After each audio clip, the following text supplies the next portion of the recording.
Hello, my Rover friends. Welcome to Rover Part of the Day. I'm Justin. I'm Jose. What do we got today, boss? Today we got for a Discovery 2 brake line kit. What's the part number? The part number is DA2414S. Gotta love that brain, right? Okay, little secret. I'm gonna tell, don't you promise not to tell. Don't tell. These are from Britpart, but you're saying to yourself, yeah, they really are. Yeah. What happened to the Terrafirma ones? Remember we used to ship those all the time. Britpart bought All Makes 4x4, which owns Terrafirma, and instead of having Terrafirma brake lines, Britpart brake lines, we got just Britpart brake lines made by the same factory. Anything special that people should know when they get this? Yeah. When you get it, just make sure you don't throw out this little bag with the washers. Do not throw it out.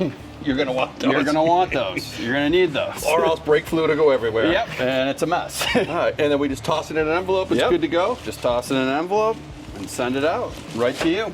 Cool. Be sure to follow.